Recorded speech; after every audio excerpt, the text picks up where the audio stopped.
Lectura del Conflicto de los Siglos, capítulo 11. La protesta de los príncipes. Uno de los testimonios más notables dados en favor de la Reforma fue la protesta presentada por los príncipes cristianos de Alemania ante la Dieta de Spira, el año 1529. El valor, la fe y la entereza de aquellos hombres de Dios aseguraron para las edades futuras la libertad de pensamiento y la libertad de conciencia. Esta protesta dio a la Iglesia reformada el nombre de protestante y sus principios son la verdadera esencia del protestantismo. Había llegado para la causa de la Reforma un momento sombrío y amenazante.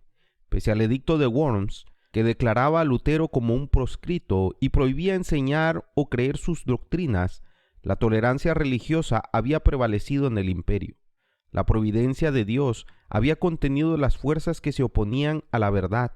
Carlos V se esforzaba por aniquilar la Reforma, pero muchas veces, al intentar dañarla, se veía obligado a desviar el golpe.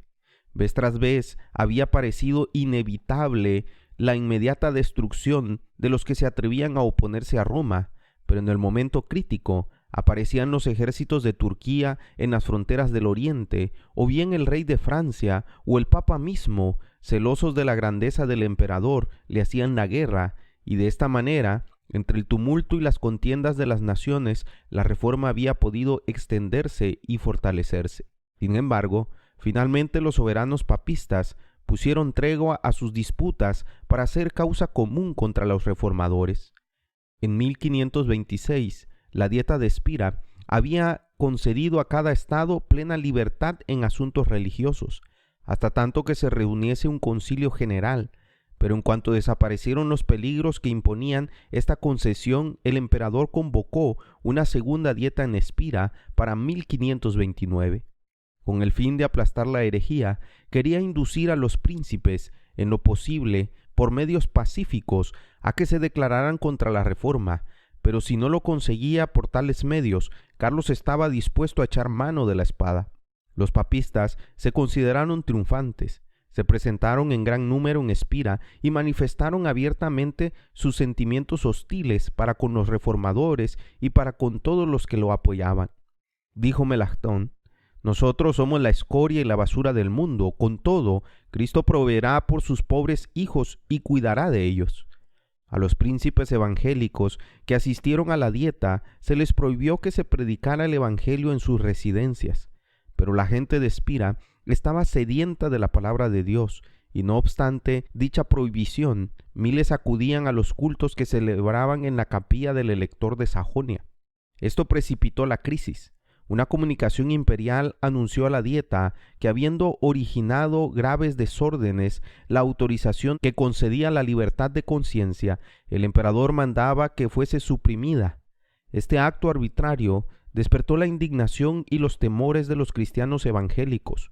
Uno de ellos dijo: Cristo ha caído de nuevo en manos de Caifás y de Pilato. Los romanistas se volvieron más intransigentes. Un fanático papista dijo: los turcos son mejores que los luteranos, porque los turcos observan días de ayuno, mientras que los luteranos los profanan. Si hemos de escoger entre las sagradas escrituras de Dios y los antiguos errores de la Iglesia, tenemos que rechazar aquellas. Melanchthon decía: cada día Faber, en plena asamblea, arroja una piedra más contra los evangélicos. La tolerancia religiosa había sido implantada legalmente, y los estados evangélicos resolvieron oponerse a que sus derechos fueran pisoteados. A Lutero, todavía condenado por el edicto de Worms, no se le permitió asistir a Spira, pero se presentaron sus colaboradores y los príncipes que Dios había suscitado en defensa de su causa en aquel trance.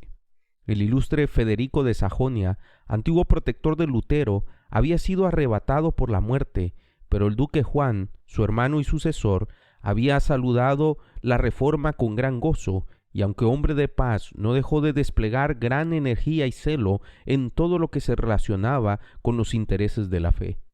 Los sacerdotes exigían que los estados que habían aceptado la Reforma se sometieran incondicionalmente a la jurisdicción de Roma. Por su parte, los reformadores reclamaban la libertad que previamente se les había otorgado.